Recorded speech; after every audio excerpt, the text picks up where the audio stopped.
Good morning. Thanks, Susie. A huge warm welcome to everybody that is here and everyone at home that is listening. I'm giggling because we're having a bit of fun with technology this morning, and we are absolutely rapt to be here. This session is brought to you by SCU Postgraduate Association and SCU Careers. I'm going to pop up the slides and introduce Alison Watts, who's going to talk a little bit about the Postgraduate Association. In fact, someone pop that up until you finish your share. Yeah, great. Okay, well, welcome everyone. I'm Alison from the Southern Cross Postgraduate Association. Very happy to be here and see the students are joining in on our collaboration between SCU Careers and Southern Cross Postgraduate Association.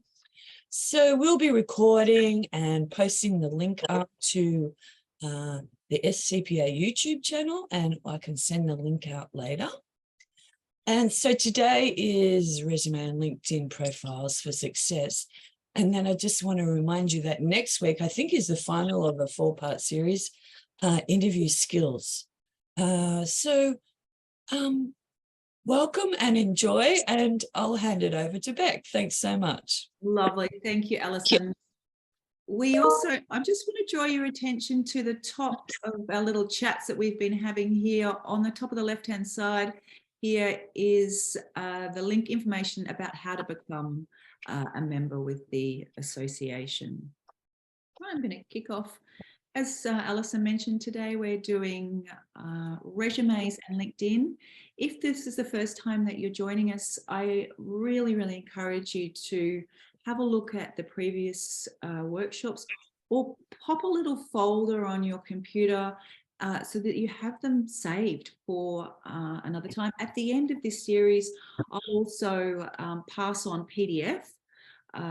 PDF of each workshop that we do. Again, although you may or may not need it immediately, just having that folder of resources when you are ready to go will be really helpful. We've got a message in there. Awesome, thank you. And so we've had 2 workshops already. We're at the pointy, or actually really at the well, it's all important. I was saying last week that I like to link all of the elements, but certainly your resume and your LinkedIn. And I was sharing last week that I've been spending quite a lot of time observing behavior on LinkedIn around professionals. So I want to share and share some of that insight rather than purely it being around that commercial presence and the branding. I want to add some insights around behavior and what I have learned through observation of having a number of connections and watching how people behave, and then how that fits in terms of who's successful or not successful.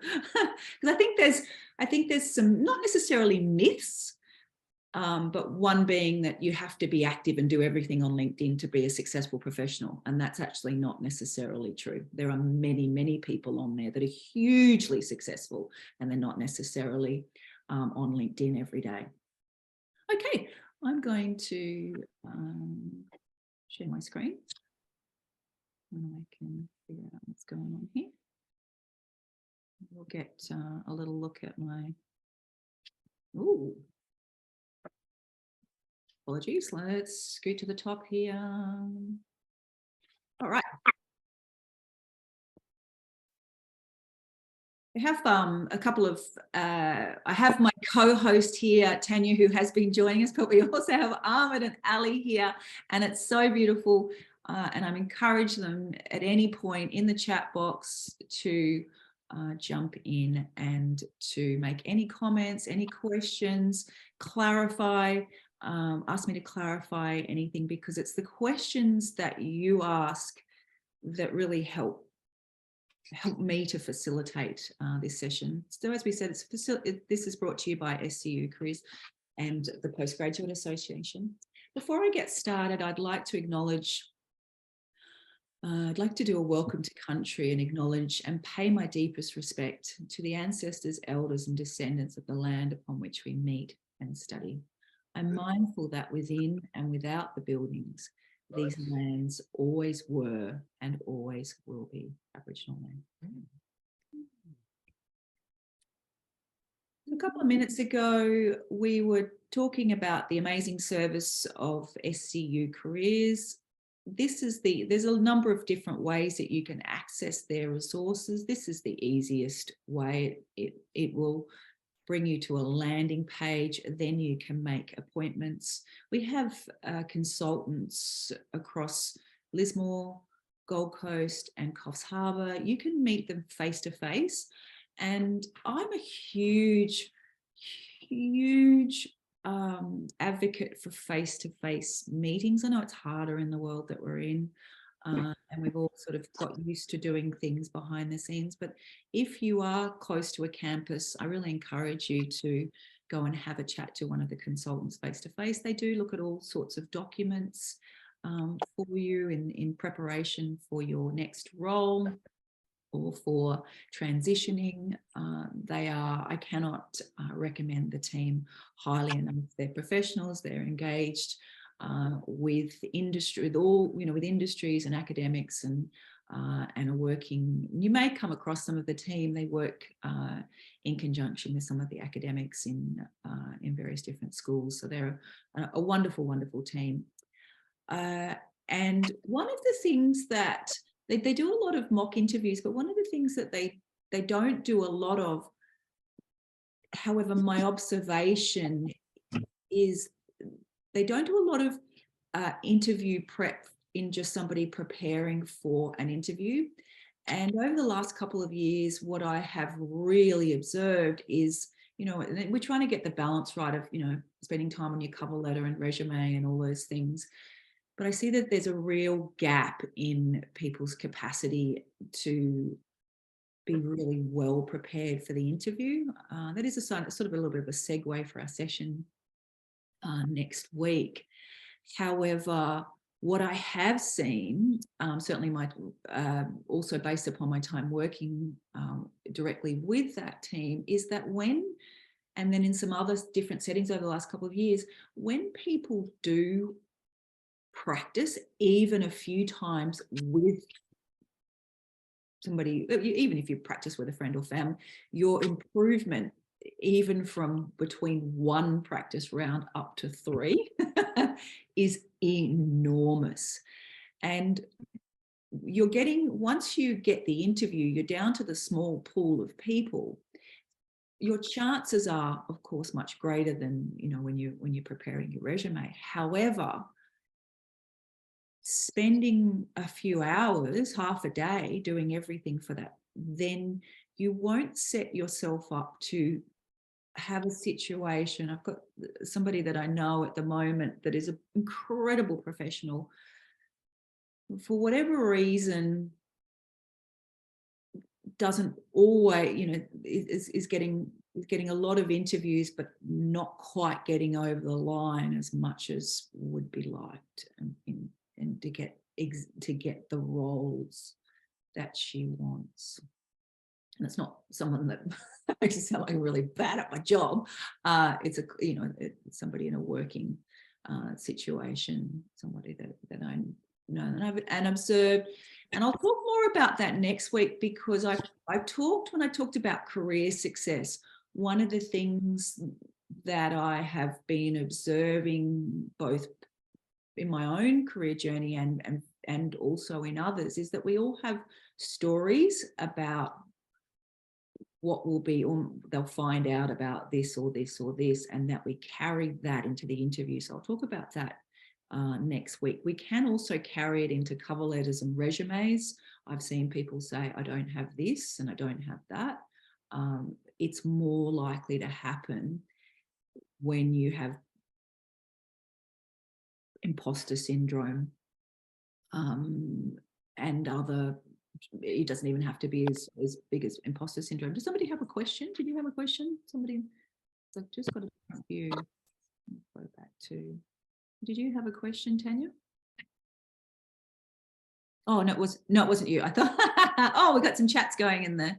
Oh, it's just lovely. All right. Can I just ask on that though, Bec? Is it because if if you have in your mind the things you want to say, right, it is a lot easier to actually get them out when you're nervous and or already feeling like you're under the microscope, because they're just sort of in there, opposed to try and think on. I'm really bad at thinking on the spot. So is it that? Is it having those rehearsed little things that you're like, I've got this already? In the situation that I was just talking about just then, and I will, because it's for our interview bit for next week, we all, what I've observed is that we're human beings, so we have vulnerabilities around whether it's age or a gap in our history, or the way that we look, or a disability, or there's any million. We all have something that we feel vulnerable about. And what I've observed is that often, I mean, they have no idea that they're coming in, all they've read is your resume. They're coming in from that point. But what we carry in there is, I haven't got enough research. We'll just use that as an example, right? I haven't got enough research in a particular field. And I think I didn't get the last job on that. And then if you keep going to interviews, you can start building a story. It's because I haven't got enough research. Yeah. And what actually happens is they haven't decided that's why you haven't got the job, but you've carried that story in, or it's because they don't like, I'm too old, or I'm too young. Yeah. And that's what I was referring to. Okay. What I have observed is that we all have, people come to me when they're 18 and they're vulnerable about being 18. They come when they're 30, they're worried about being 30. That we all have something that we feel, otherwise we'd all be achieving extraordinary things on the planet, wouldn't we? Yeah, because we wouldn't be afraid of, anything. We'd all be operating to our full potential. But your point is, and I'll talk more to the points that you talked about in terms of not thinking, being able, the issues around thinking on your feet and those sorts of things, because again, they're real commonalities.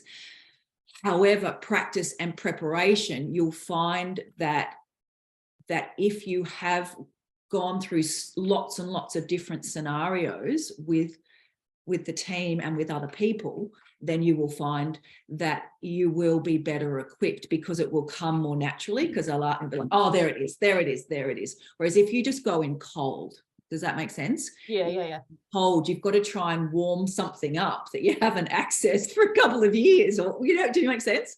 Yeah. Whereas if you've practiced every variation of that opening question, then you're prepared. You're not going to be prepared for everything, but you'll be able to wing your way through it, because you'll be much warmer in terms of knowing, okay, this might happen. No, I like that. That's a good analogy about the warm-up thing, because I hadn't thought of it like that. It is that's a warm-up. exactly what it is. It is. It's a warm-up.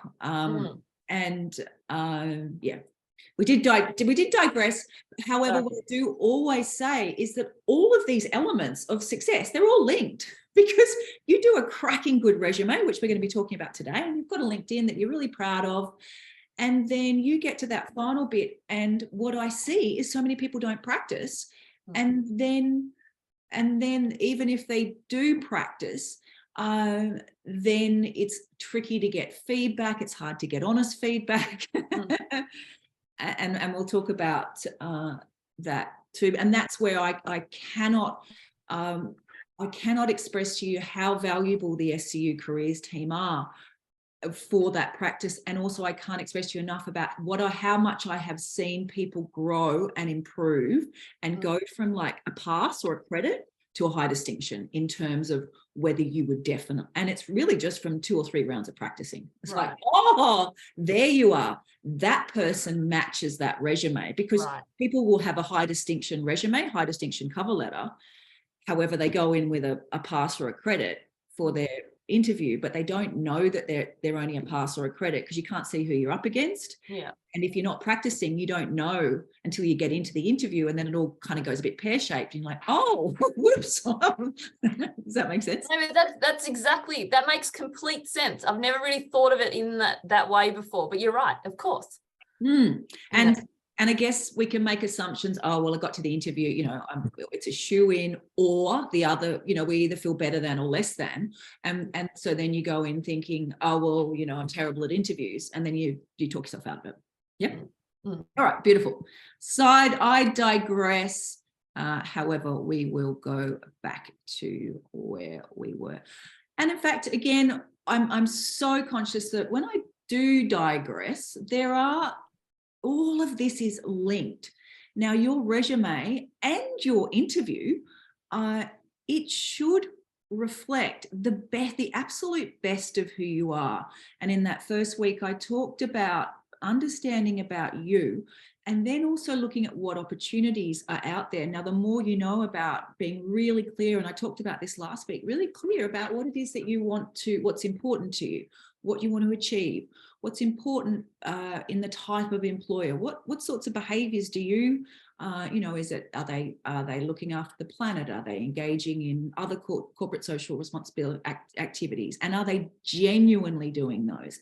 And if so, what specific ones are they doing? So then you can confidently get in there, like, oh, you know that they support the local surf club, and you can talk about, you know, you love it. You can make those connections, and that's about that fit. So last week we talked about getting that fit with your cover letter.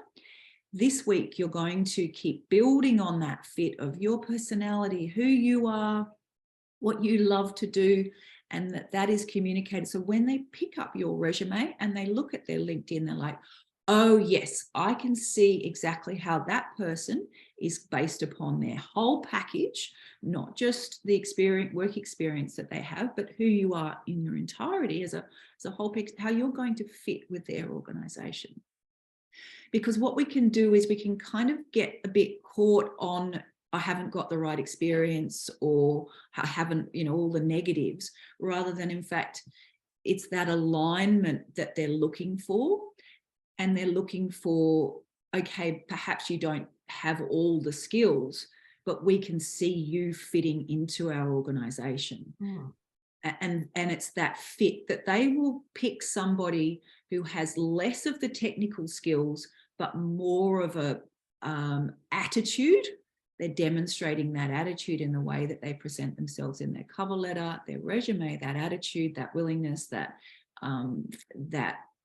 absolute enthusiasm is conveyed consistently. Then they will pick you over somebody else that has all of those technical skills. Just to contextualize the process, you've got your cover letter, you've got your resume, and then last week I talked about selection criteria, in that it will be, if it's academia, government, and that's local, state, federal government, you know, the Defence Force, not-for-profits, then there will be a separate selection criteria. Sometimes they'll ask you for that selection criteria to fit into your cover letter. Sometimes it will be a separate document. Please, please, please, no matter which way it is, address the selection criteria.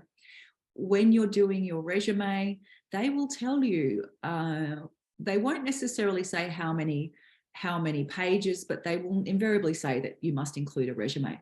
Now, people ask me, is it a resume or a CV? We use that term interchangeably, and you don't need to include the name resume or CV on the actual resume cover CV itself. Then it will go through some sort of online, and this is where this is all moves very quickly, and it continues to move really quickly, and technology changes and it updates. We talked about last week the good fortune if you get to email somebody your resume, fabulous, fabulous, fabulous. I used to always say save your resume as a PDF. However, sometimes they'll say now they want it as a Word document. And I always felt safer sending something as a PDF, and would always encourage people to use a PDF, because then you know it's going to land on their computer when they open it up the same way as you. One way or another, most, as a percentage, it's going to go through some online platform. That will be through Seek, Jora, Indeed, Career One. One website that I really, really love is ethicaljobs.com. It's less well known. They have some fabulous, fabulous jobs on there, particularly anybody that's, so they have jobs in education, they have jobs in all sorts of different not-for-profits. It's a fabulous. And just a little side note that if you're not sure about where you want to work, you can do this with all of them. It's just put in, like, I'm interested in women and youth and education, and then have a look at, while you're in this, if you've got a little bit of time, then look at the jobs for, if you've got 3 months, start to look at the sorts of jobs, who's recruiting, what sorts of jobs, and then you're almost sort of surveying the landscape before you then start, because what we sort of do is we're like, okay, I finished my study, now I've got to go and look for a job. Hopefully you're here and listening now, and you can, set a certain amount of time each week for preparation. You're going to spend half an hour, playing around and looking at the jobs, etc., etc. Here's some top tips for your resume. Tailor, customize every time, and you don't have to. Once, I always call it a hit. Once you've had a hit and you're going for similar jobs in a particular field, and it's getting through the automatic tracking systems, very, very important. I'll talk more about that in a minute. But make some tweaks every single time. And when you are in the process of doing it, it might just be tweaking your title, your heading, and I'll come to that. It might be tweaking your summary, your career summary, so it matches, and then you might have some keywords on there. Tweak those keywords, because they can also see that if you've got keywords on there that don't quite match and they're from the other jobs you're applying for, it's not going to work so well, and the automatic tracking system is not going to pick it up, and the human's not going to like it either. 2 to 3 referees. I could probably talk for half an hour just on referees alone. Keep out anything, and this is interesting now with LinkedIn, and I talked about this last week, around discrimination. So you don't want to be discriminated on any of these. However, this is almost redundant. Well, I hold this in 2 hands, because they'll look at, I would strongly suggest, no matter what, however you're using LinkedIn, is to have a photograph there, because it just looks like you're showing up. Even if you're not using LinkedIn, just have a photo there. And so this, on one hand, this makes this null and void. However, on the other hand, what I have observed is that, the machine doesn't go looking at your LinkedIn. And in many cases, it's the machine that reads it first. And what I have also observed is that recruiters don't always go to look at your LinkedIn. So I think that's quite an interesting, when I said I was looking at kind of patterns, and that's something that I have observed. There's a couple of general hints, and we used to show this video in a unit called Professional Development for the Workplace. And we used to show this video that this guy, this British professional, and he would say, how do you want to get to the top of the pile? Spelling and grammar. Now, that was in the days before the machine. But he still does have a point.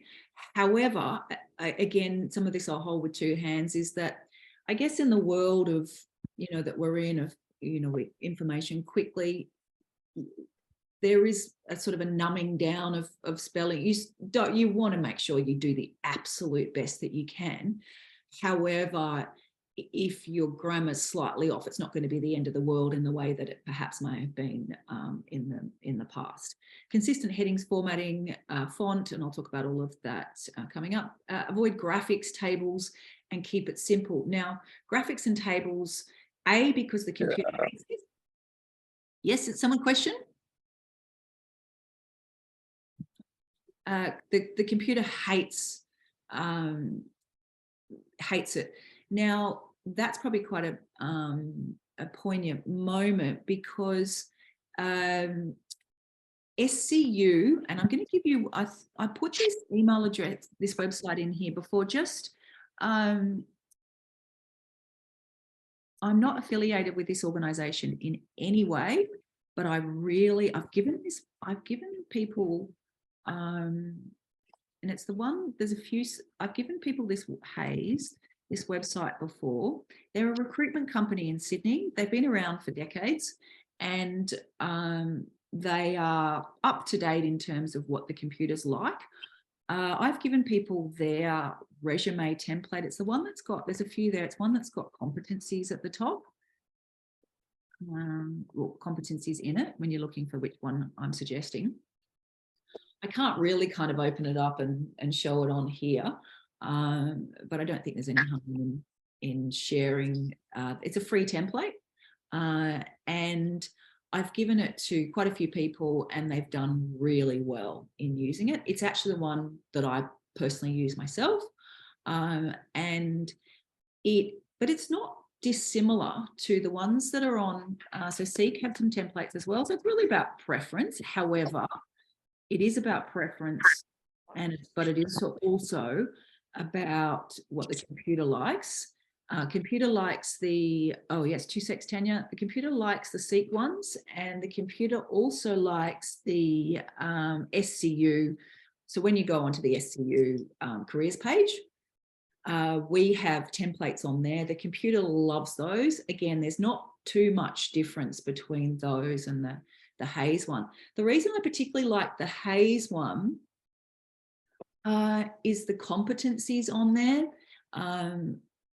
Listing those competencies, it's just a slightly, and Resume Worded likes, because it's looking for keywords, Resume Worded really likes the competencies, and because you're really trying to impress both a human being and a computer, and more so you're impressing the computer than impressing the human in that first round, because there's a huge amount of culling that happens with the computer. Yes, Tanya, you had a question. Yeah, my question was, I guess, using the templates, and especially ones that everyone is using, does it not make you samey? Oh yeah, great question. No, because okay. No, that's in fact, that's a great question. No, because it's really just a frame. That's a fantastic question. It's just the frame. And in fact, you'd be surprised. I mean, that's probably one of the reasons I feel so passionate about this work, is that our livelihood depends on us getting the resume and understanding what an automatic tracking system is and getting through there, because that's your mortgage, your car, your family, food on your table.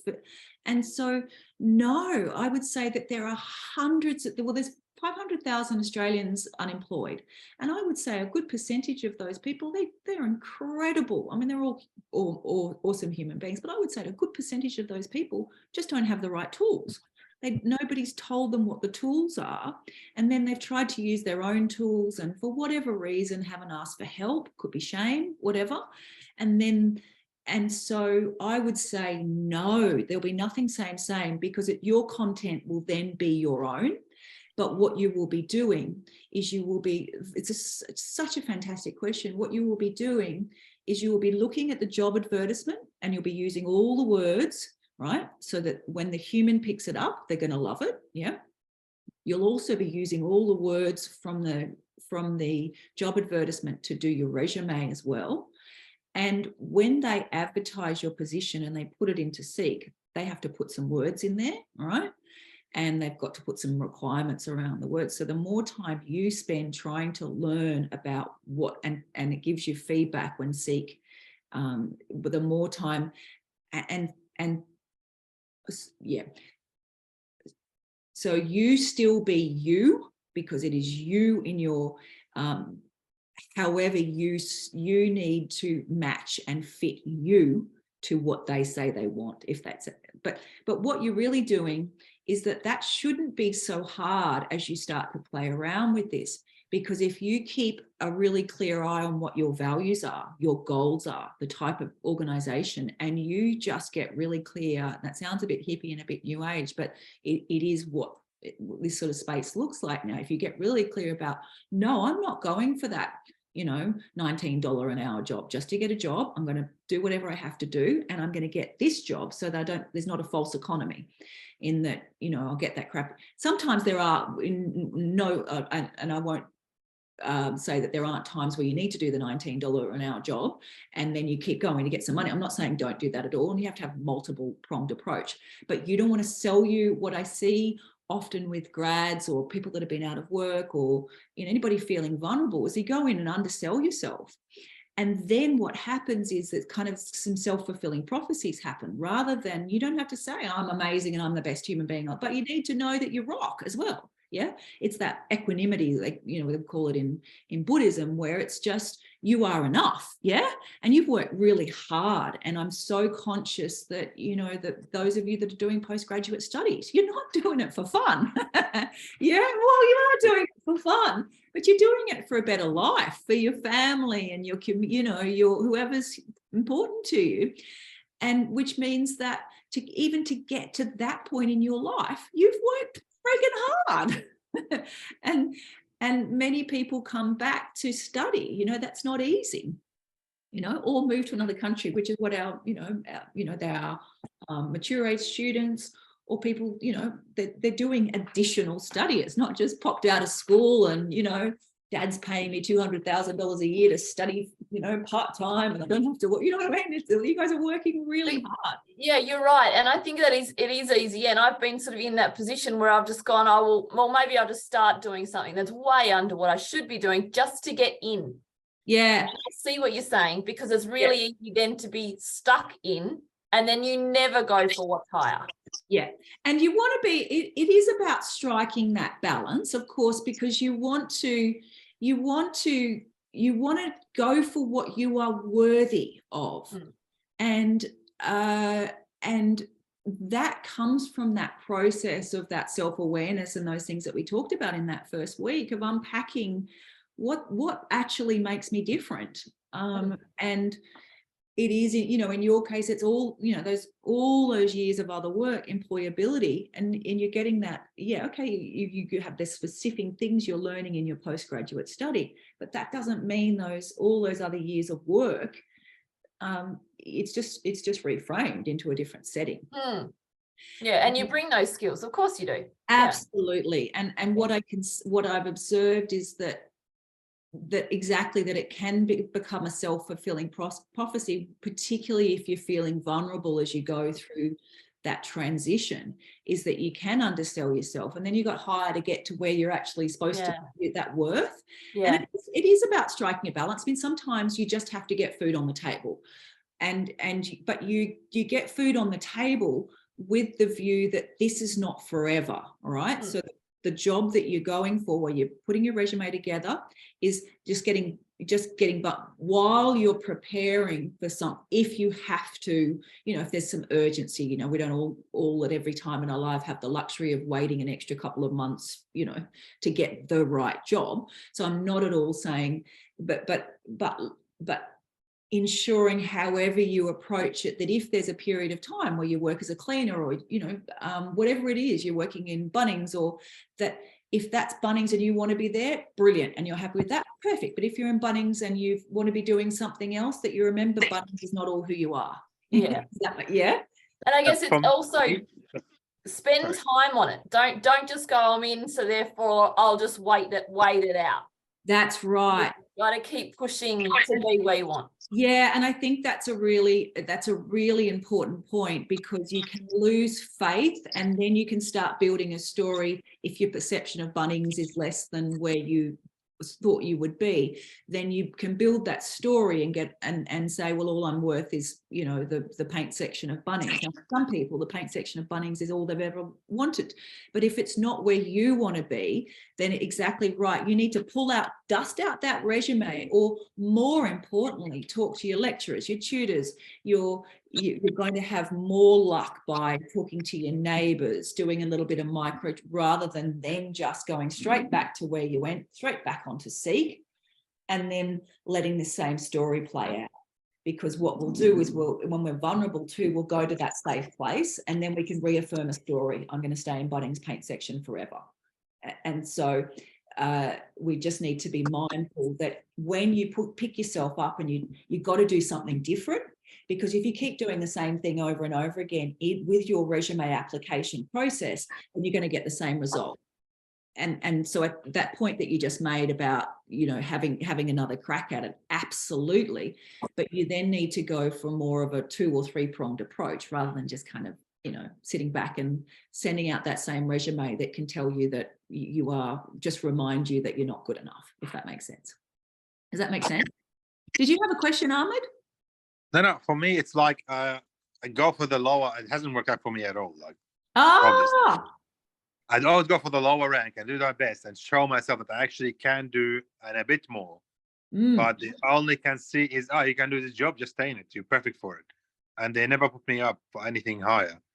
And then when I demand it, they see as if, I don't know, as maybe a threat. I don't know. I don't understand. Interesting. They're just yeah, you're good there, just stay there. And I'm like, I don't want to stay there.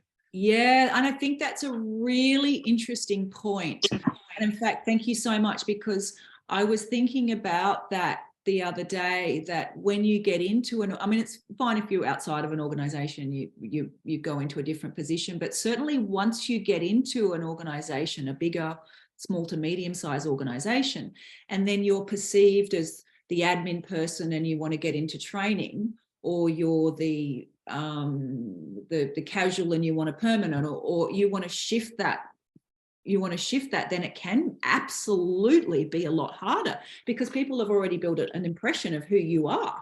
And how dare you try how dare you be something other than that? And I think the point that Ahmed has made is that it then becomes a self-fulfilling prophecy. And when we're looking at kind of self-development and those sorts of things, we've got to think, well, where did I get the ball rolling?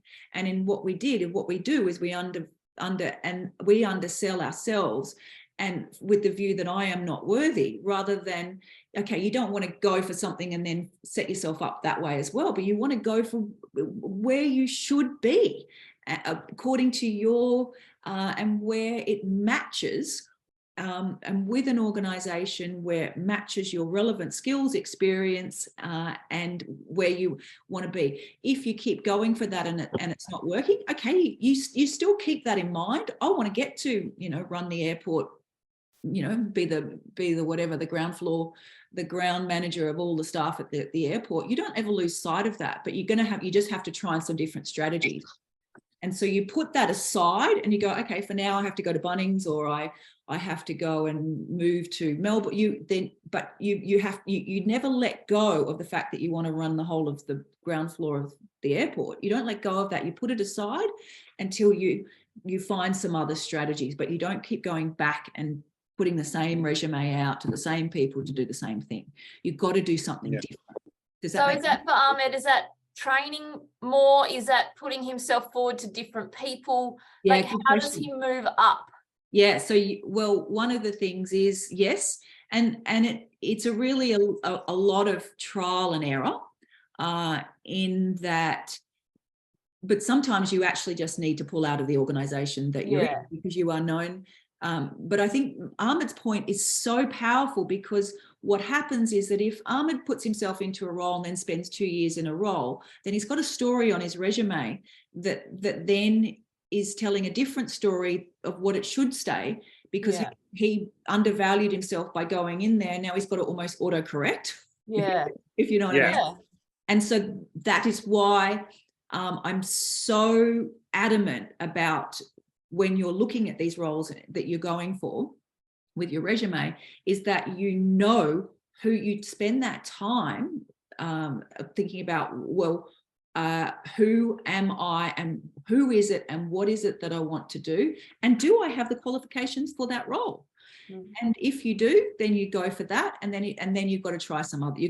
So in answer to what Ahmed, you go and you go out, sometimes you do need to retrain to change the story. Sometimes you need to do volunteering. Sometimes you need to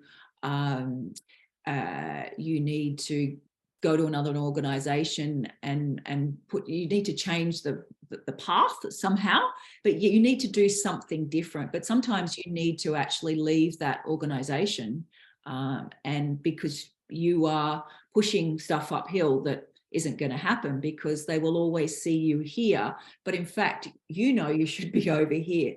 And the reason, and I know we have digressed a little bit, but I've actually seen, and again, I love this, it's always very poignant, is that what we think we are. I was thinking about one of our international students that came to me, and he had a very, very clear vision of where he wanted to be. And at the time, and generally I don't, I try to stay out of it, but I watch myself sort of step over the line about where he could or should not be. And he held really firm about where he viewed, and he's just nailing it. And what he did was stick to where he knew he needed to be. Does that make sense? And that can be a really, some people can get that naturally, that they know where their worth is and they will stick to that. But it can be harder because sometimes we don't always have the financial situation to stay firm. It's finding that balance. And sometimes you need to go and work part-time somewhere else. You do 3 jobs. You do sometimes have to make some other decisions. But what I will say, absolutely, Ahmed, that if there is somewhere that you need, or anybody else here you need to or want to be, you never ever lose sight of that. You just put it aside for now, and then you go and do whatever else you need. But you never put it out of, I will never be able to achieve that. You just put it aside because for whatever reason, perhaps your family needs you more and that job would be requiring this. Or, if you look at it in the big picture there, and without sounding too sort of hippie about it, you're required somewhere else. Or there's something that you need to learn to step into. But it is a financially, if you were to do the maths on those wrong turns, you'd probably end up, but it's harder if you've got a cash flow situation, you've got to go and get a part-time, but you'd probably find out that financially you'd end up in the same place, from making, if that makes sense. Well, you got to, in fact, by holding off a little bit, probably into the long term, you'll end up in a much better financial position. But we don't always have that luxury of being able to go, okay, I'm not going to work for 3 months and I'm just going to stick firm to what I want. That's a problem. Yeah, exactly. So it's getting that balance. And that's why I always say, put it aside, do whatever else you need to do, but you don't put it away. You don't put it out of your mind.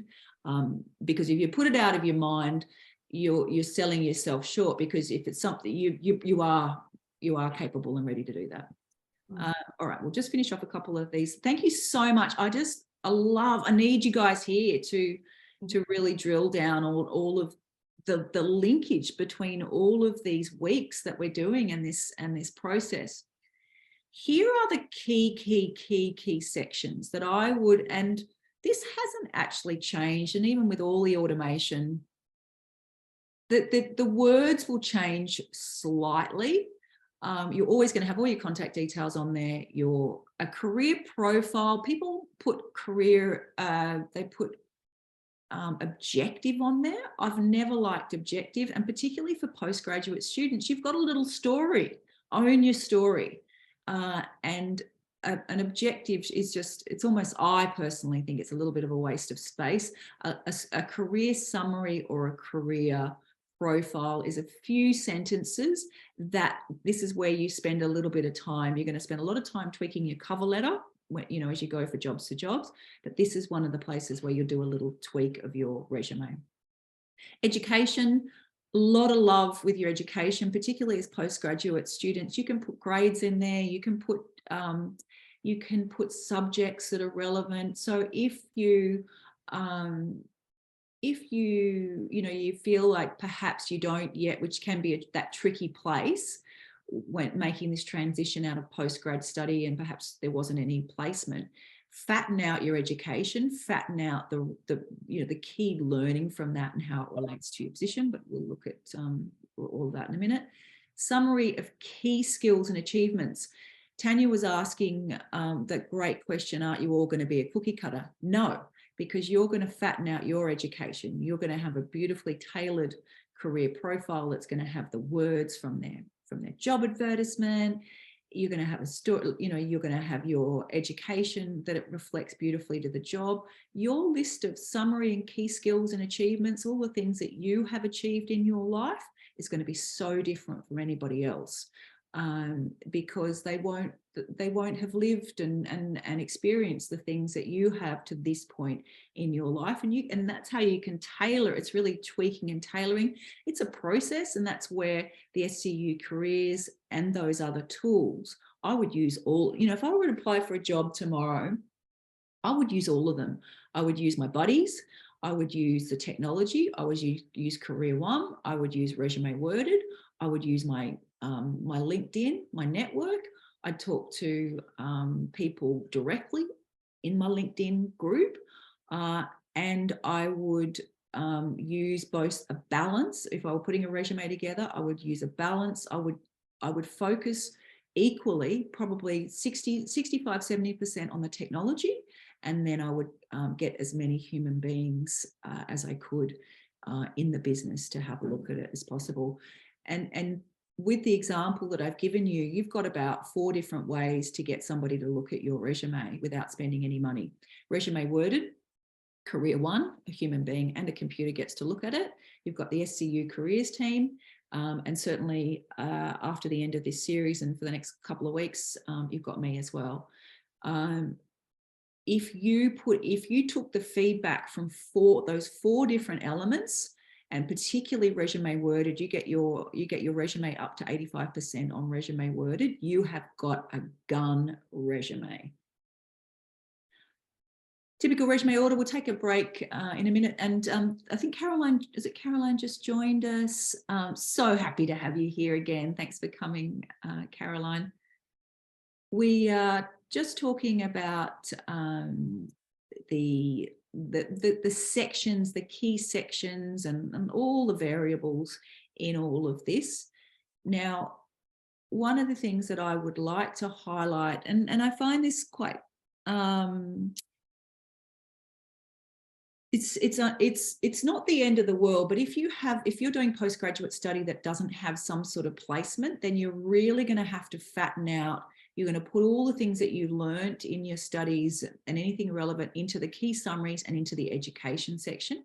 If you have been fortunate enough to have placement, you know, our social work students, I think mental health, certain, our education students, some of our MBA elective,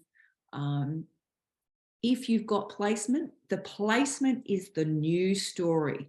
Your placement experience, so whatever that is, internship, etc., that experience is going to come first. And so I'm going to stop saying so. A number of years ago, I used to work with our social work students, and particularly at that particular time, it was really hard to enter that. Nowadays, fortunately for that and many of our health sector, it's a lot easier to make that transition. But at that particular time, it was really hard for these social workers to get a foot in the door without, you know, quite shocking, really. And what we did and what I learned was the power of that placement experience, because you frame that placement experience as though because you're in the role, you're doing the work. So you're going to use the language, use all your buzzwords from your study. So education has particular language, environmental science has language. When you're putting your resume together, use all of your terms. So in health, person-centered approach, etc., etc. You got your lingo. And I told the story a couple of weeks ago of the environmental science student guy. This was quite a long time ago that he got a really, really competitive job, a grad position in environmental science. It's still hard to get those jobs, but it was because he just had the lingo. And, you know, he did all the right things once he got to the interview stage as well. But the hardest part is this part. Your resume history. If you haven't yet done any voluntary experience, you can, in 3 months, you can get yourself, you know, just by spending a couple of hours a day doing something with, you know, your local dementia group or your doing something with somebody with, you know, disability support, or your local soccer club, you can get a third of a page just in a couple of months. Other training, you can do LinkedIn. There's LinkedIn training. There's lots and lots of opportunity. There's so much stuff now. Sadly, you know, with all the access that we've sort of undervalued a lot of things. I've noticed that there are incredible professionals out there that are just trying to giving away training just to get people on, you know, with that hook to get them to take on bigger training. But there's lots and lots of micro learning that you can do at a really low cost. So it's really exciting, I think, for, you know, when you're a student, you're not kind of necessarily, most aren't rolling in money, your professional association. So you could join already. It's free to join the SCU Postgraduate Association. That looks fabulous. Do it today. Looks fabulous, and put it onto your resume. Okay, it might not be related to your, you know, your PhD in mental health, but it says that you are, and you're here, you're engaging in your professional, this particular association, because part of this so the association is running this course. Referees, two to three, put all of their contact details. What I find is, I was going to say, I've noticed a bit of a shift to more of a passive approach around email checking of referees. I would say put both resume and email addresses and phone numbers, and also, of course, you know, the organisation that they want. This is probably a really good place. Can I just quickly ask on the referee topic there, Bec? Is it better to use a referee who's already established within the industry, if possible, and or someone who's a bit of a mover and shaker who may be known as a referee, opposed to using, I don't know, your favourite lecturer at uni who may not have skin in the game? Do you know what I mean? Yeah, I do. It's a great question.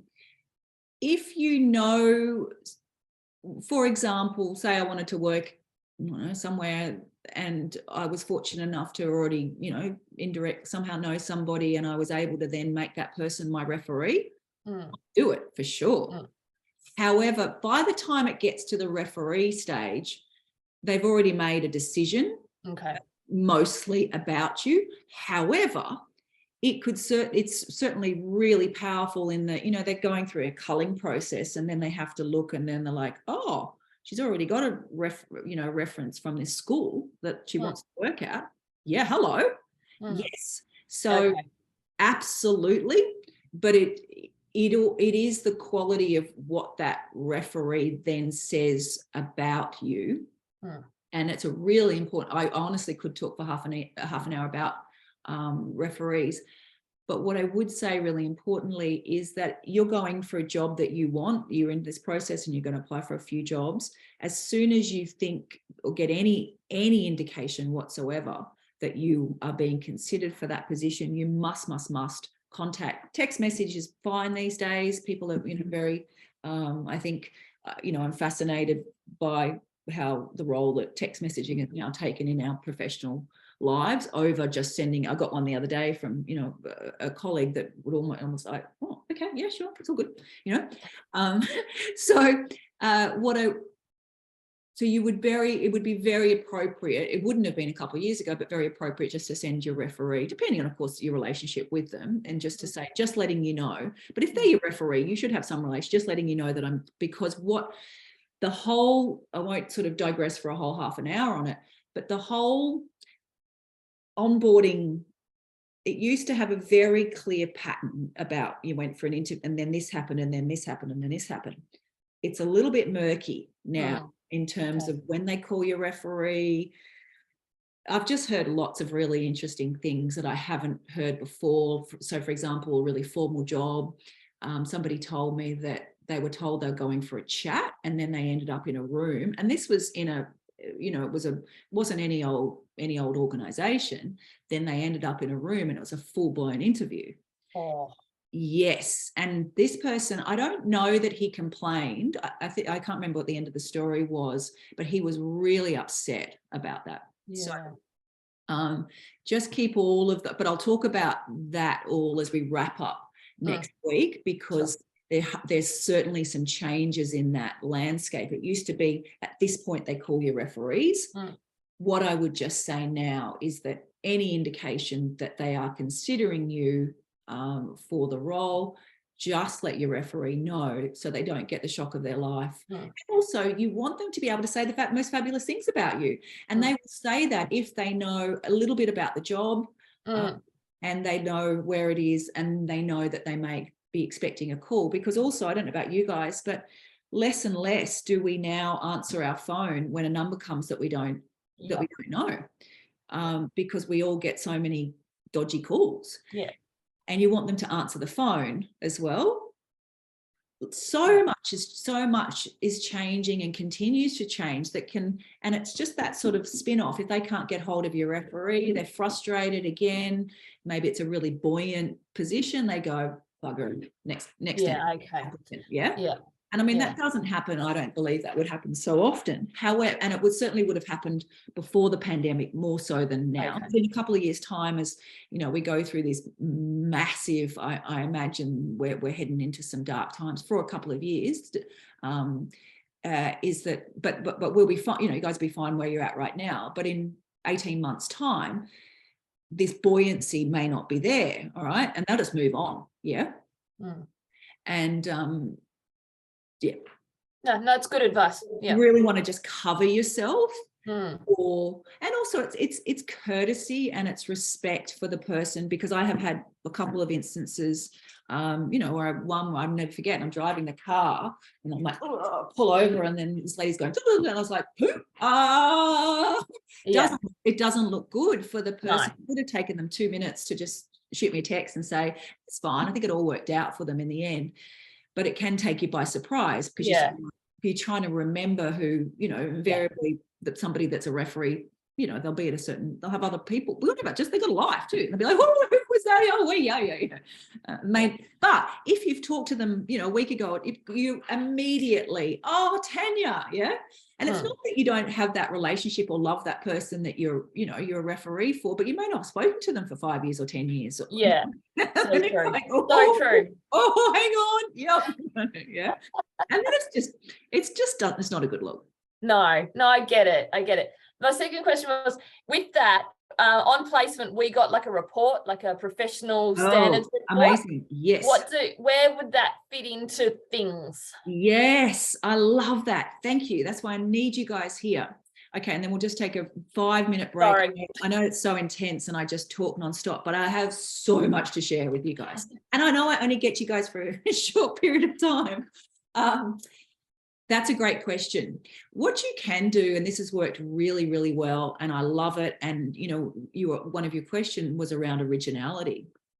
Any little beautiful little email that you've got from your supervisor, or anything that relates to something of your postgraduate study that talks about your how amazing you are in your profession in any way, shape or form. What you can do in your, you can do it in a couple of places. You can do it, and again, I do this myself. I'll put it like down in a cover letter down below, a little like snapshot of something that somebody says, but you want to make sure it relates to, of course, the role, right? A little, and then you just put it in italics, and then you just put, you can make up a person. No, you don't want to make up a person's name. I think you don't need to put the person's name. But you do need to contextualize it. So placement, you know, and then but that only takes a couple of, and so a few sentences in a cover letter can look really powerful. So that's again why I really need you guys here, because these are all little tricks. You can also, what we used to spend a lot of time doing, both with education and because you get that placement and social work. But then also, you know, this also applies to anybody doing a PhD that, you know, perhaps has got, you know, a paper they've written or a conference or feedback from something presented at a conference, et cetera, is do the same thing in you're going to present each of your placement experiences with the date, reverse chronological order. And then you're going to put, you know, these were your greatest achievements. Then a little, and you can do that 3 times if you want. a little snapshot of, they said how amazing you were. Okay. Yeah. Because there's the comments bit at the bottom of that. So that's where that would go. Absolutely. And Okay. that's that difference between, yeah, everybody's using the same template. They are. I mean, just make sure you don't stick in any random formatting. Italics is fine. And you can include the person's name in that instance, because it's going to be the supervisor, and ideally the supervisor will be one of your referees. Okay. So it creates, so links together. Yeah, it creates that transparency. Yeah. Yeah.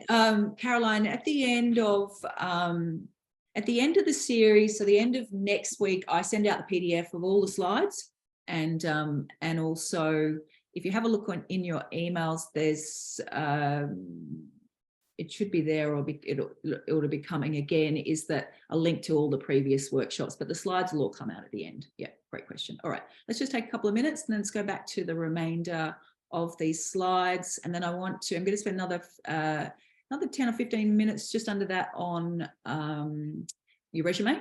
And then I want to spend the last half an hour talking about all the things LinkedIn.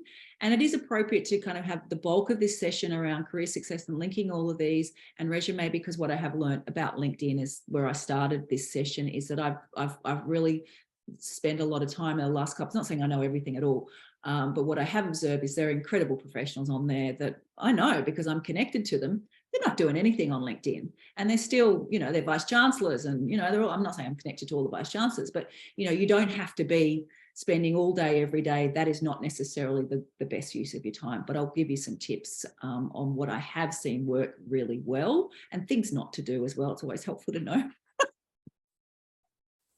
what not to do, but we all keep learning and growing and doing. So, all right, we're back at 2 minutes. So let's take a 5-minute. I'm sorry if it was very intense. 10:18. We'll be back.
All right, we'll kick off again in 1 minute.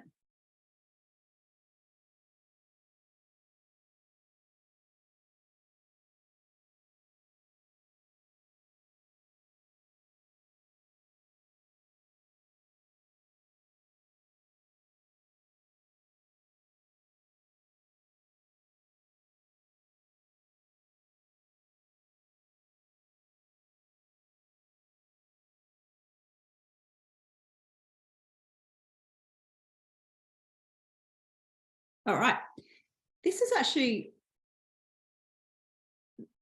is probably one of the most useful pages in the whole of this workshop.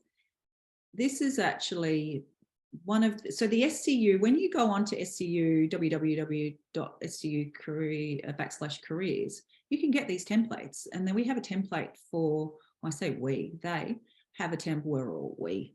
The template for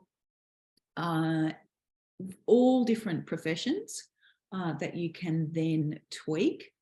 This is very similar to the Hayes one.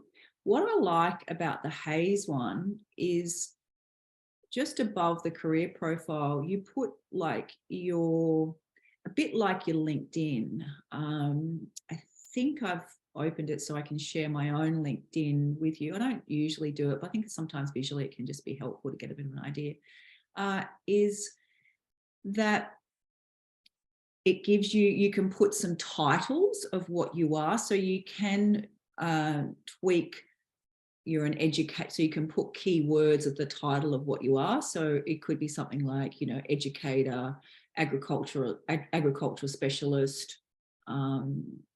I don't know, I can't think of, but one or two other, and you can tweak it according to like how you frame yourself according to the work that you do. So what I mean, just so you sort of understand what I'm saying, in our line of work, if we go for a job, sometimes the job is a facilitator, sometimes it's a lecturer, sometimes it's a workshop, sometimes it's a presenter. And you are all of those, we are all of those things. Just if you're a teacher, you're an educator, et cetera, but you match the terms that they use, and then it just gives you another way for the automatic tracking system. It's just another, and also it's about that framing. So if we come back to Ahmed's, the point that we were making about sort of undervaluing ourselves, it also makes you step up into and own your profession. If you're a social worker and you're doing those final hours, you are a social work professional. And it means that it helps you step fully into and embrace that with authenticity, embrace that next, what you've been doing your study for. In this case, if it's around environmental science, so it'd be environmental science specialist, or maybe you do, you're looking at ocean, or maybe you're looking at plants. And so you frame yourself around your speciality of your study. And of course, you're not going to fabricate anything. You don't say you have a PhD when you don't. However, you do frame yourself according to, be very specific about who you are and make it relate to the job. So this example here is based purely on the SCU templates, which are very similar to the Seek one, very similar to the Hayes. And we've given you, I won't go through all of this because I'll send this to you. You're welcome, if you need it immediately, take a screenshot of it. It will be as part of the slides. This has got a really good balance in terms of white space. Of course, it doesn't have, yours won't have, we won't have the sample resume, it won't have all of that left bit on the left side. But this is approximately sort of the weight of white space formatting. The only thing that I would suggest is that I would be a little bit like, if it were me looking at this, I'd be a little bit more like, you've got weed eradication. I don't know how you could expand on that, but you really want to. So when you put your resume through Resume Worded, it will help you improve. It will even improve some of these words. For example, if you went to the SCU careers team, or to me or whatever, and I might say, we'd go for demonstrated, focused, but you put your resume through Resume Worded, and it'll go, no, those words aren't powerful enough. And that's what I love about it. It does what the human does, but even more. You know, the team will go, oh yeah, those words are great, but it will, because it'll just keep your score really low, and you're like, what is it? And then it will show you, and you don't have to pay. There is a premium. There's a premium on there, but you can put it through there enough times without having to pay the premium on there. So I wouldn't, well, as far as I've played around with it, and other people have played around with it, so they can still make fantastic improvements without having to pay any money. A bit like Grammarly, you can get the most out of Grammarly without having to put, make sure that you set your Grammarly to the Australian context. Okay, so this is just an example. I won't go into all of this. What I would say is that you're going to tweak this, and this is your story. This is who you are. And there's some specifics here, you know, a large regional hospital, results, some keywords around patient-centered focus, quality care, talking about specific feedback, and then also, you know, obviously it relates something to do with surgical nursing team. Again, keywords associated specifically with the role. This example here is just what you'd put in your education, but I'm a huge fan of, it's a place to fatten up. You know, if you are doing a PhD and you, for example, I'm not saying everybody does a PhD isn't working, but if you've been doing a PhD full time, and of course, you know, you only so many hours in the day, put anything that you can associated with that PhD, anything that's come out of that, and how that relates to the role that you're going for. Reverse chronological order for all of your qualifications. We won't do the activity, but we did a little bit of an activity last week. What I would absolutely, and this is where all of these bits link, is I would sit down, and again, you'll find that most of the time I won't suggest stuff that I don't play around with myself, is I would get, I think I shared last week, is I would like a big white piece of cardboard, and you write these words on there and sit there and brainstorm. If you get stuck, ask your partner, ask your children, ask your friends, ask your lecturers to help you fill in. Your grandma, they always remember the best stuff that you've done. Dear old grannies and granddads, because they're so proud. Parents are always proud. They'll go, oh, remember you did that? They're still telling their friends. And you know, if you don't have access to your family, talk to anybody to help you unpack this, because this is where you're going to talk about this stuff in the interview, which comes next week. You're going to talk about it in your cover letter, and you're going to talk about it in your resume. The more you can unpack around that, then make sure that you use the right language and link it to the job. This is your story. This is who you are. As I was saying, your placement experience is, if you've been fortunate enough, and it's kind of a point of slight frustration for me, because I wish that all of our it should just be mandatory that all of our postgraduate students get that opportunity to have some sort of, and these days, fortunately, you can get paid. It should be paid, and you should be transitioning into the work with that paid experience.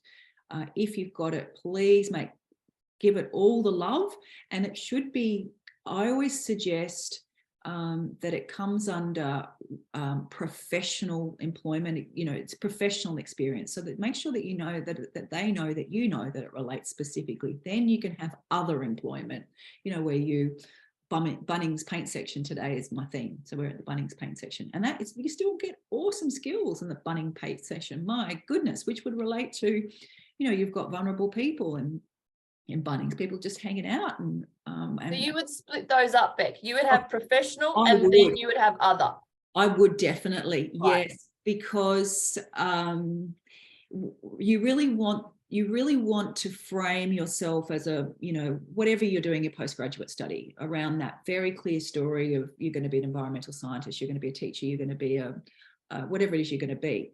And so when you really frame it around that, you're showing to them that you know the requirements, and these are what the requirements, but then you're also with that same breath holding that other, you know, holding in the other hand that at Bunnings, there was vulnerable people in there. And I learned how to, you've got to think on your feet. You've got to, solve problems. Maybe there's been all sorts of, people have medical things that happen there. There's all sorts of things. So if you're in health, there's people with mental health. There's, any range of things. The complementary skills. Absolutely. There's work health and safety stuff right to do. And that's the benefit of, the Bunnings and the McDonald's and all those places that you have work health and safety, which applies to just about every organisation. A little bit different today with people working from home, but you still got to make sure your cords aren't dangling in the dishwasher as I look over and make sure the cords are you know what I mean? And so it's a great question, because there is so much that you could unpack from Bunnings, and you could put it into a health role, you could put it into a customer service role, you put it into a retail role, you put it into an education role, because there's all those employability skills. You've got to be organised, you've got to be punctual, you've got to follow policies and procedures. Yeah, good one. Any of those, the McDonald's, the Kentucky Fried Chicken, the Rebel Sportswear, all of those have very clear policies and procedures. And if you're working in schools, any big outside of small business, you're going to need to be following policies and procedures all the time. And then ethical behavior, that comes into you have to behave ethically, treat people with respect when you're working in Bunnings, and recognize diversity, etc., in terms of your clientele. Accessibility, you're going to have people in Bunnings, and then if you're working in education, health, tourism, there will be accessibility issues. There'll be accessible stuff in terms of education, and so on. People's ability to understand and interpret what you're selling in Bunnings, and so on. Okay. Oops, we just got a bit lost there. All right. So just the last couple of, beautiful. Here, we talked about some of this last week, and I do recognise that all of you won't have placement experience, but certainly work with myself at the end of this series, or with the SCU careers team to unpack some of this. And sometimes that can be a verbal process of just like, I don't know what to put in here. And then so come and book a session, and then we just talk through. And what did you do there? What did you do there? What did you feel most proud? Here are some keywords to help you think. What was unique? What was difficult? Because what challenges did you overcome? And it is tricky going out there, but that's why you have placement. But it gives you, those training wheels. But invariably there'll be times, particularly when you're first adjusting to that placement, and you've got that, it's work integrated learning. Essentially, you're trying to learn your study and, adjust your family situation, all those other things that come into it. It's difficult. So highlight what you learned out of that difficulty. All about achievements. So that is one of my key tips. And I've not said, we've been talking achievements as long as I've been involved with this profession around these sorts of, around resumes and things. That hasn't changed in the very, we're going back like 90s. It was just about a duty. So everything that we have seen is that employers want to know the results of your work, not what you did in the work. Okay. Results. So, and again, this can be an uncomfortable process. I showed this slide, I think last week or in the first week. Again, come and talk to Susie, talk to myself. As I said, at the end of each series I run, just whoever's around and wants to have a session, talk about anything to do with careers, those are there. And then after that period, we'll be back again, I think probably term 3 or 4, I'm not sure. Back again, we'll run 4 more workshops, and then I'm back again. And there's a few people that, each round I work with, that's lovely. But Susie and the team, they're there all the time. These are the things that might be helpful for you. This is what it looks like when you've done your placement, or it's a paper that you've written and how it relates to the role. So this you can see just by looking at these words, well, you may not be, but you will know that it's not it's not likely, unless you're doing nursing, you'll know that it's not your lingo. And so your lingo is in all of your assignments. It's in all of the words they use on your professional, your governing bodies. have a look at, if it's social work, you're looking at the Social Work Association of Australia. You will look at any of your curriculum will have all of these buzzwords in there. And of course, most importantly, you're going to look at the job advertisement. All over that job advertisement, you get that highlighter out and you want to make sure that you reflect that back to them. Here's an example where, one would say, well, I was just working as a massage therapist. Look at the love you can put into a massage therapist and look how you can link it to other roles. This is linked to profit and business, diversity, so the nature of the clientele, relationships relevant for every work, educations, etc., professional boundaries that applies to counselling, to social work, to education, to so many mental health, so many different professions. But you can get that by, from things that you do in your part-time jobs. Professional associations, again, look at what is fantastic is we got the SCU, these guys run training. So if you haven't got your, I'm not going to say slow one more time today, if you haven't done your free membership, the other student association, forget the name of it, also runs things like something that looks fabulous on any application is the mental health first aid training, because no matter what line of work, if you're in IT, I mean, we know that mental health is prevalent amongst, it's not, it's just not one profession. You can get these access to cheap and free training, but also through your membership. So for example, the Social Work Association, they have a student membership, but I would suggest do the student membership so you can get access to anything before you finish up. That sounds that's not naughty. It's just making the most of your membership, and then do any short buzz micro credentialing, anything that's available. But they also will have links to other. There's so many regional training courses and options that come up. And again, I mean, it can be quite overwhelming to be, try to go on placement, applying for a job and working part-time job and managing your family. You look at it in terms of just what is manageable. And what you'll find just back here is that if you just do a mental health, if you do some micro credentialing, you can, and a tiny little bit of volunteering, you've then got, like, together with some love and a few months, you've got half an extra page on your resume. If we come back to that original point around, looking like everybody else, they're scooting down the page and they're like, oh, wow, he or she is in an association. Wow, they also do some volunteering in the industry or with other vulnerable people, if it's, you're working with vulnerable people. And then, is also engaged with their university and their professional masters, postgraduate association. Cool. You just want to do things that are different, relevant. You don't want to bore them to snores. I've talked a lot throughout the last hour and a half about automatic tracking systems. My strongest suggestion is to get your SEEK profile. I would get a SEEK profile set up now. And what I would do is I would go through all the hoops of, if you're okay with, they do use like another organization that sits in there that verifies your documents. And I do feel that it is safe. It begins with a C. I would get as much of your, so how do I put it? What they will do, there's so much automation that occurs, and sometimes there's a series of questions that even before you put your application in, you have to answer. Do I have a working with children's check? Do you have a first aid, for particular professions? And then you don't even get a look in if you don't have those. The easiest thing to do is to upload your evidence of those. And it's like the whole process will probably take about a couple of hours to get it all up there.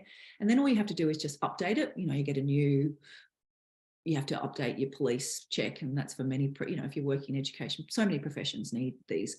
Then all we have to do is just update it. I would start working on that quickly. Here's some tips for getting around the AETS automatic tracking system. I've talked a lot about crafting, tailoring. Use take out any, don't use, there's some beautiful templates out there. Don't use them. Please, please, please use the SCU one, the Hayes one, the Seek one. Perhaps Career One has one as well, but I would use any of those and make it your own with the language. Don't put pretty borders and fonts. You'll even so much so, for example, a number of years ago, I downloaded my LinkedIn, and it downloaded my LinkedIn into a resume. And then I put it through Seek or something. And then I looked, and it had chopped up all my positions, and it was just like a crazy person on there. So it hates any, and I'm quite surprised that the automation that of your LinkedIn, that because there's a button where you can, it does make your resume look nice, it downloads it, but I would never ever, you can email that to somebody, but I would never ever put your LinkedIn resume into any automatic tracking system, because it will break your heart. Here is, this is the landing page of the awesome things that out the SCU careers. So that, these are where they have some really great handouts. Make the appointment here, edit your appointment. There are the sample resumes right there. They've done a great job over the last couple of years. They don't have one for every profession, but they've done a great job at creating some industry specific ones, so you don't have to start from scratch. All right, straight into LinkedIn.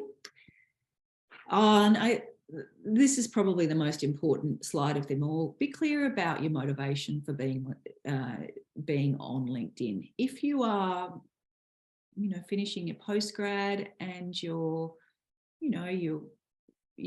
getting out there early days into your profession, I would make sure you have a nice LinkedIn profile there.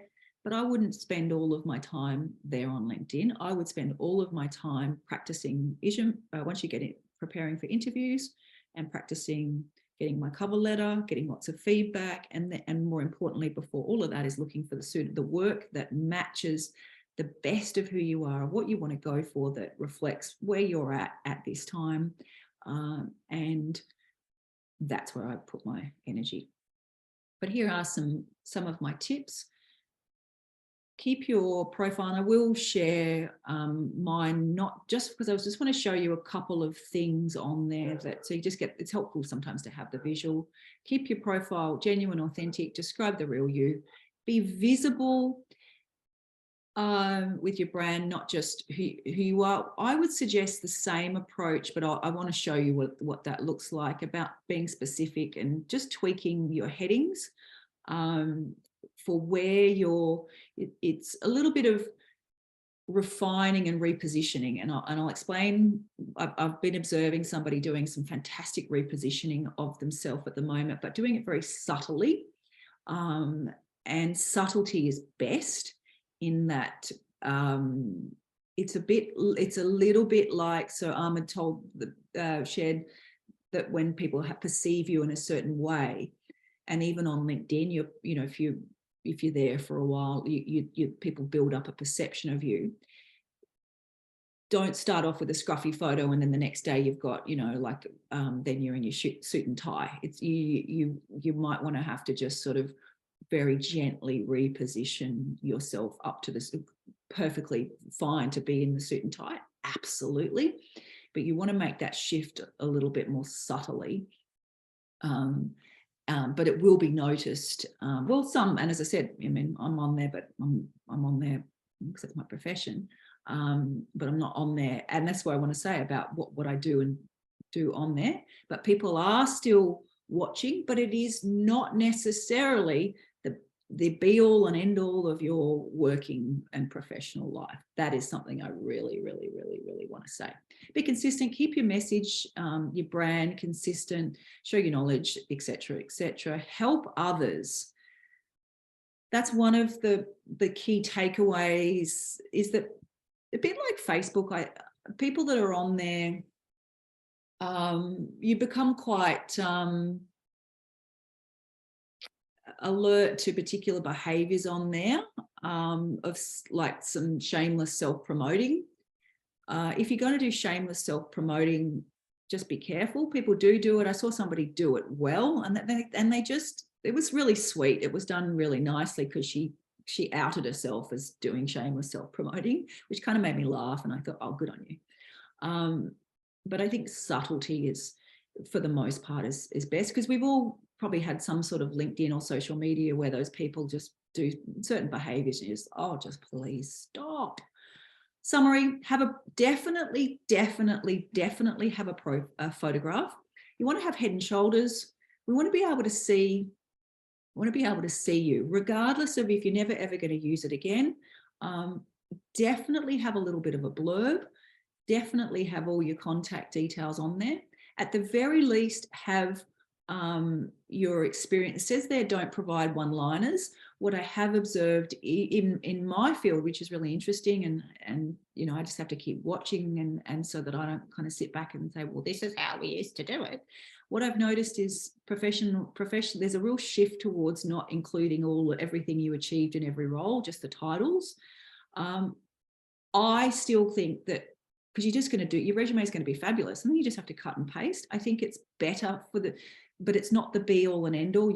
I've seen, and as I said, I've seen a real shift in professionals in my field who have looking at their own LinkedIn, and they haven't included every achievement in their roles. Skills, up to date, follow hashtags. Again, if you're not doing hashtags, that's not going to be the be all and end all of your, and even if you're not posting, fine. This is sort of, I think, is real optional there. Connect, follow with individuals and groups. Getting started, I think, can be the hardest thing. So just start connecting with, the people around you that you know, your lecturers, your tutors, etc., and just build it slowly. You can then look for, you can SCU alumni, etc. Post and publish. Build credibility and show your knowledge or achievements. You don't need to be posting every week or every month. That is not necessarily going to, it could, because it could raise your profile and somebody could see you and offer you a position. Yes, absolutely. But also that behavior could put off a lot of other people in your network by the posts that you put and the things that you publish. And it's a little bit of a delicate. So, Bec, do you need to be a bit strategic of what you buy into on this? Is that what you're saying? Oh, absolutely. Thank you. Yes, I'll take the screen away, and I absolutely. Because it's not Facebook. When this isn't social, this is professional. Yes, and that is. Thank you. I'll come to recommendations. Sorry. No, you're totally fine. No, because it's all got recommendations is something that I would suggest. Personalized. Okay, all right. So let me show you. I kept it. Oh, I can't minimize the recording. Let me see if I've kept it behind. Oh yeah. Oh, I'm still there. Oh, sorry about that. I thought that I'd let me see if I can show you. Can you see now something that looks like LinkedIn?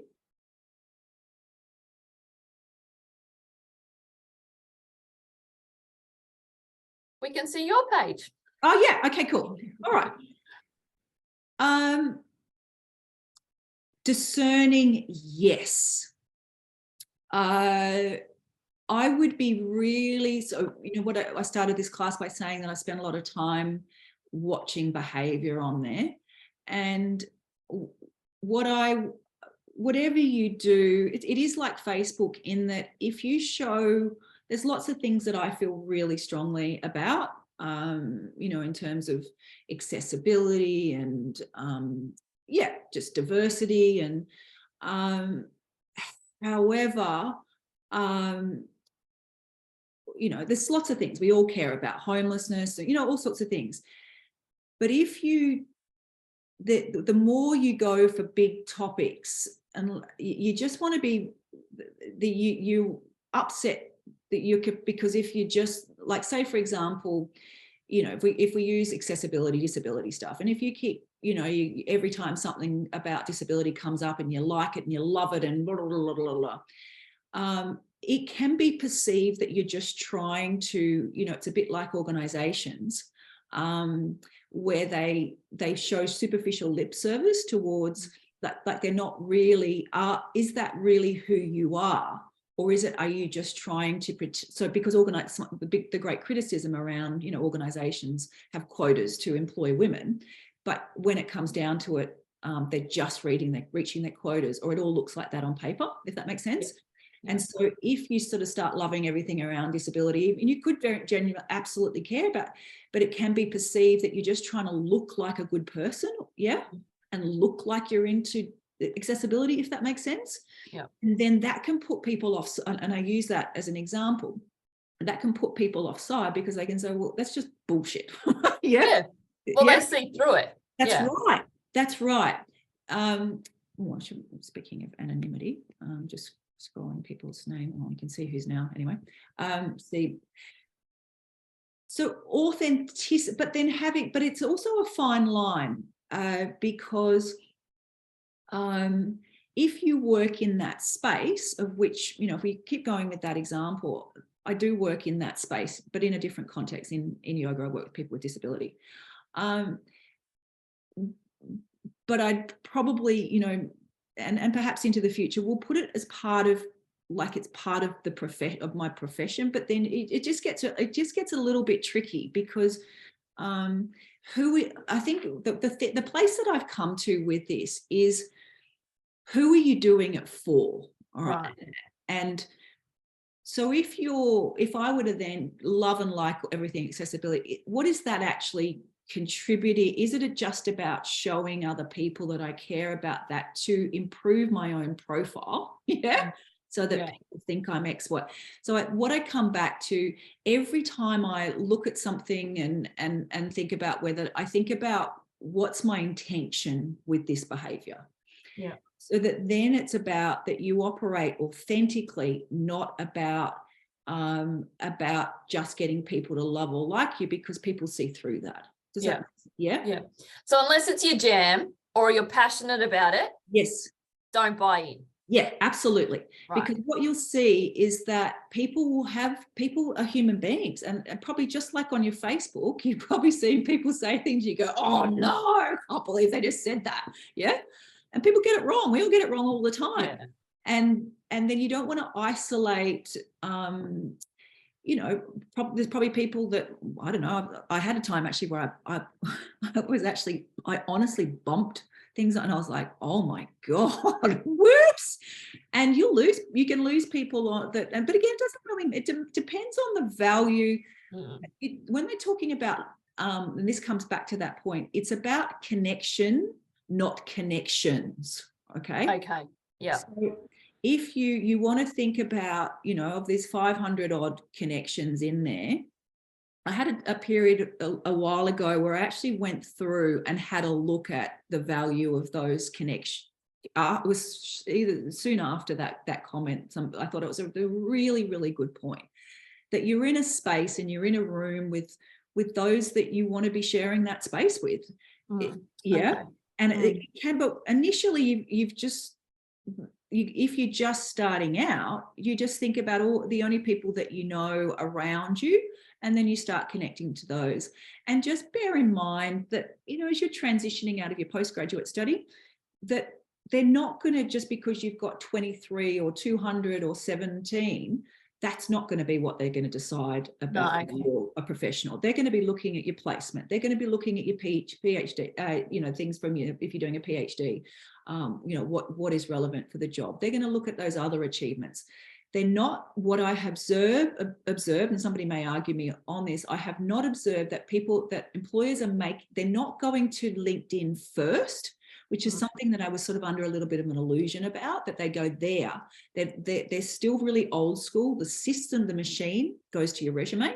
Okay. Then this is almost like kind of an afterthought. There are things though that you can do. Talking to Julia about it, later in the previous session, is that what I would do now though, if you've got a couple of months ahead of you, is what I would do is start trying to find first thing I would do above all of that, and this is what I would suggest in your resume. And I'm looking at this thinking, yeah, kind of probably at a point where this could be tailored and tailored even further, but it's a process. I was talking about somebody redefining their brand.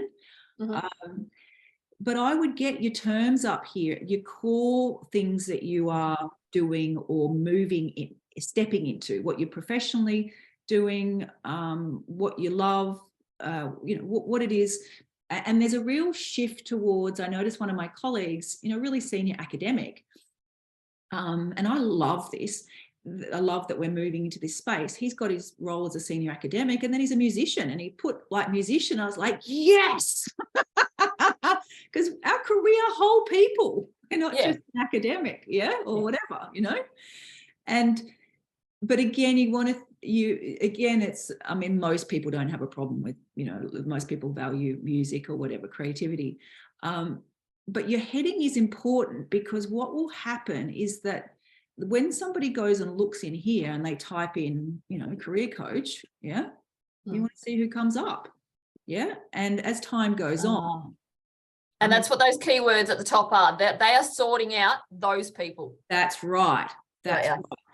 So the tighter, mine could be refined, but I guess it's just it's that point about how you're using it. At the moment, I'm not using it to get clients as it stands at the moment, but I am using it to improve and look at to engage with others, and from an educational perspective. That's how I'm using it currently, as an educational tool to see all my professionals in the field. And because what happens is, what's so fabulous is that down here, hang on, in your feed, just like you get the more that you connect with the people in your, I don't know where my feed's gone, in your feed, here is the more you get to see cool stuff. There's a workshop, there's, these guys are posting this and this and this. These guys were at that conference there. Oh, that's so cool. And so what I would suggest to you as time goes on is, but this is something that you can do really, really soon, is say that I would do lots and lots of stalking, and not in like a creepy way. Go into your settings and over here, set your privacy, and go in here, and you can, just like you would do on Facebook, and then go and think about all of the, school you want to work out. Do you want to work in the, here's a good example. There was a particular professional in my field that does stuff with the defence, and I love, it's just an area of interest in terms of, professionals and career development. Go and find them, and when you have a title like, if you're both a career coach, or you may be just starting out in environmental science, but if it says environmental science in there, and then you go and find somebody that's the head of the Plant Institute or whatever, and you've got environmental specialist on there, they'll just say yes, because they'll see that you're in the business, right? That's what I was going to ask you. Is that cheeky? Like, how much do you do that? Every day? No. All the time? Okay. Yeah, but it becomes very easy if your title matches. Right. If your title matches, so here are some titles in here, like, so, I work with international students, work integrated learning, career coaching. They're all in my field of the work. Your terms will be different. Yeah. But you would so just as an example, imagine I wanted to sort of started to tailor my work around international students. Then I would just put into the top of my LinkedIn, I'd put international students, I'd put international education in there. And so that then I'd start finding out, I'd do some stalking around, I'd go and look at people here, and then I'd go in here. I might run another LinkedIn full session actually. And then it just seems like there's so much to know. There's so much cool stuff. Yeah. I would then go in here, and then you can see the jobs that are going on in there. Then you can see all the people. And then if I wanted to be really cheeky, and I've done this many, many, many, many times, I'd go, so somebody's based somewhere that you want to work. I'd go in and click on one of these people's. I won't sort of I'd go and click on one of these people's sites, and I would then ask them to connect. Now, if it says in the top of my profile, international education, and they've got international education in there, they're going to be like, oh, okay, she is in that field. She's interested in being in that field. People all about ego. So they're like, oh yeah, sure, fine. Okay. Rarely you will find. It's not one of those likability things. It's more of, we have a professional shared interest. That's right. And if you put, what I have learned, that is, if you put the right terms of where come back to Ahmed's point about where you want to go, you want to be. So I told that story with 3 minutes left. I told you the story about somebody that was repositioning themselves. So this person was an international student who'd gone through the last couple of years, had been an international student in a university, and then had gotten to work in the international office. And over the last month, I've noticed that he's really starting to blossom and so what he's started doing is posting really interesting educational sharing, helping other people transition into Australia, into international education. Like, you little ripper, perfect. Beautiful. But he's very subtly and very gently positioning himself as an expert in that field whilst raising his profile. But he's also contributing to that space rather than, does that make sense? He's contributing to that space, but at the same time, he's realigning himself for his next gig. Yeah. And then so he's through, as you say, subtly, he's becoming the expert by doing the extra work. That's but right. Not forcing it in anyone's face. Absolutely. And by just subtly putting it in through, this is a great article I found, or listen to a great TED talk on, great examples. And that's what everybody that, and the reason his has come to mind is because I've sort of, you have connections on there, and you just, I've been spent a couple of years just watching behavior on there. I was like, wow, that's beautiful. It's just being done. He's right at the point he may be looking for the next gig. Yeah. And he's ready to fly. He's in a domestic setting, and he's ready to now fly into a bigger setting, and he's doing it. But what he is doing is contributing. And he's contributing to that discussion rather than, it's not, you can see that he's not shamelessly, you can tell by the tone and the language, he's got some great stuff because he's been an international student and he's done it himself. And what they say about the best ways to network is to share and to help others. And the best way to raise your profile is to help other people. Okay. And if you do it with authenticity, and you check in with yourself when you go to do something, who am I doing this for? Am I doing this just to make myself look good? Don't do it. No, that's good advice though. Yeah, because also, people can smell it, they can see through.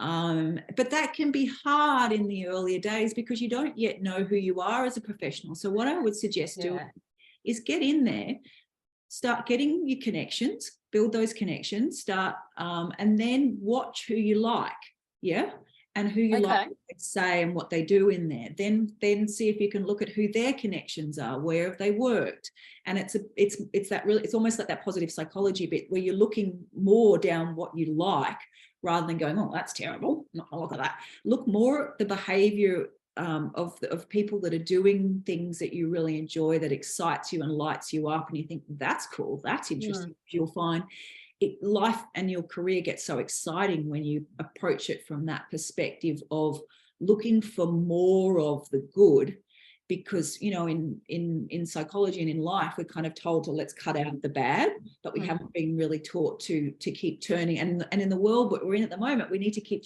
turning to look towards the light. The barn is burning down, but I can see the moon, right? Yeah. So I can see the moon. So that's a poignant way to finish. But I'll ask you guys, would a whole session on LinkedIn, would that be helpful? Yes. For me, I just don't know enough about it. Definitely. Yeah. Okay, cool. All right. Because we haven't mapped out what we're planning to do next. Last year we mapped the whole lot out. And this year we're just sort of seeing how things roll. Okay, so a whole session on LinkedIn, because there's so much that I could share. And in fact, what I might do is bring some speakers in that actually do really, that I really love, and get other people to share. That's what I'll do with some guest speakers. Yeah, because I think it's powerful, Bec, and especially being at the start, it gives you that little sort of leg up to start connecting with people that you want to start connecting with, because without that, sometimes you can kind of be stuck in a bit of your own space that you want to get out, but you don't know how. Yeah. And so what I would do is just be reassured that early stages, that's not what's going to be. I think there's been a real myth that you're making this transition and then they're going to go and look at your LinkedIn and then they're not going to employ you because you haven't got 500 things and you haven't posted this and you haven't got hashtags. No, I don't believe that. I've not seen any evidence of that. But what I will say is if you don't have your resume through the algorithms and you haven't had people and a machine look at it, that's going to have a much bigger bearing on than whether you've got you can be hashtagging everybody under the planet. But if you can't get your resume through the algorithm and take that feedback and then get people and have a punchy resume and practice your interview skills, you just need a presence, which is a photo. And there does need to be another session on this, just a photo and the bare bones, a career profile and those keywords up the top. So at the very, because that takes 5 minutes.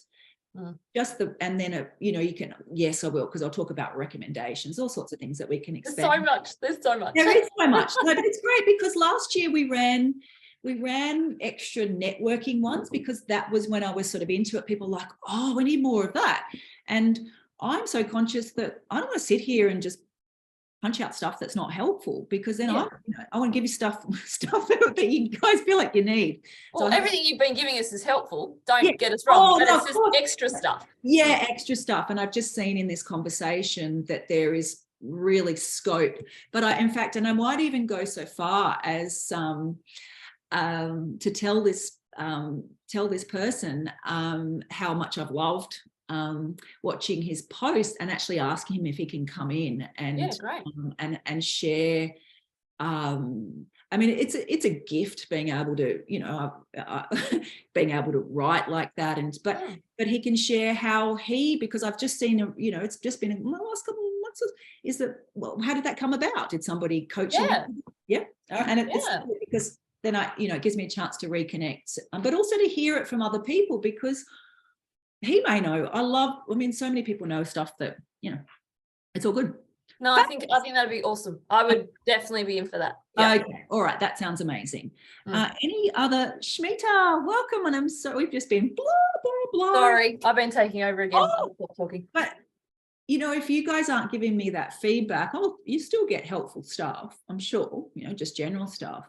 But then when it's like, oh, this is a point of pain, this is uncomfortable, there's something there. And I know that early days, I remember, because nobody really wants to be on there, let's face it, unless you're a narcissist, you don't really want to be on LinkedIn, do you? Well, most people don't. And so it's uncomfortable. So what I would say is just take it with a grain of salt and make sure that it's professional, there's no grammatical errors on there, and then see who you like and build it slowly. That's really what I would say. Make sure you got your photograph on there, head and shoulders shot, and I'll go through when we do the session again.